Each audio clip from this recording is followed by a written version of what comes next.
What would you do if the person fighting for their life in your ER was the same person you abandoned years ago? And now, her survival depends only on you. Tonight, inside Mercy General Hospital in New York City, a story unfolded that no one in the room would ever forget. It was 2:15 a.m. when the intercom blared through the quiet hospital corridors. Dr. Andrew Collins, obstetrics, emergency, room 7. Andrew had just finished a C-section. He was exhausted, gloves still damp with sweat, when Nurse Rachel Hayes sprinted toward him. "Doctor, it's bad. 39 weeks pregnant, massive bleeding, blood pressure falling. She won't last long." Andrew's chest tightened. He had faced countless emergencies. But something in Rachel's trembling voice chilled him. "What's her name?" he asked. Rachel checked the chart. "Madison Carter, 29. Andrew froze. The chart slipped slightly from his fingers. Madison Carter. No, it couldn't be. Not her. But fate rarely asks for permission. When Andrew pushed open the doors of room 7, his world shattered. Madison, pale, unconscious, blood staining the sheets. Her pregnant belly heaved faintly with each fragile breath. "My God," he whispered. Dr. Olivia Grant, the anesthesiologist, snapped him back. "Andrew, focus. Pressure is 70/35. We lose her in minutes." Hands trembling, Andrew pulled on his gown. He had promised this woman forever once, then destroyed her. 2 years ago, when Madison had told him she was pregnant, he panicked. Fear of fatherhood, fear of responsibility. He left her a letter and disappeared. Worse, he ran away with Claire Jennings, a nurse who flattered his ego. And now, the woman he had abandoned lay bleeding to death in front of him. "Scalpel!" Andrew barked, his voice steadier than his soul.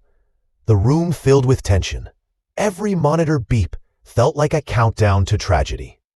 Within minutes, an infant's cry sliced through the chaos. A baby girl. "She's alive!" Rachel exclaimed. For a second, Andrew's heart broke and healed all at once. Years ago, Madison had whispered to him that she dreamed of a daughter. And now, here she was. But Madison's fight wasn't over. Blood poured faster. Her body convulsed. "She's crashing again!" Olivia shouted. Andrew's hands moved in a blur, clamping vessels, stitching torn tissue, pumping blood. Sweat dripped from his forehead. "Don't let her die. Not like this." Finally, the bleeding slowed. The monitors steadied. "She's stable," Rachel sighed. Andrew leaned back, exhausted. Madison was alive. The baby was alive. But his past had come roaring back. As Andrew removed his gloves, the door burst open. A man rushed in, broad-shouldered, panic etched on his face. He grabbed Madison's hand, kissing it with desperate love. "Madison, thank God! How are you?" Andrew's gut twisted. Rachel whispered, "That's her husband, David Carter." Her husband. Andrew stepped back, invisible now. David turned to him, tears in his eyes. "Doctor, you saved my family. I'll never forget this." Andrew nodded stiffly, but inside, a storm raged. Hours later, Madison stirred awake in recovery. Her eyes fluttered open and froze on Andrew. Her lips trembled. "Andrew?" His throat tightened. "It's me. You're safe now." Tears welled in her eyes, not joy, but disbelief. She turned weakly. "My baby?" "She's perfect," Andrew said softly. "She's in the NICU, just observation." Relief washed over her. Then, with a whisper sharper than a knife, You saved us." Before he could reply, David leaned close, clutching her hand. "Madison, I'm here. Our baby's fine." Andrew stepped back, watching as husband and wife shared a moment he would never be part of. The next morning, Andrew stood outside the recovery room. Through the glass, he saw David holding the baby with pure joy, Madison smiling faintly despite her weakness. It could have been his life, his family. Rachel approached, lowering her voice. "Doctor, you've been here all night. Are you sure you're okay?" "I'm fine," he lied. But he wasn't. When David left briefly to call relatives, Andrew went inside to check Madison's vitals.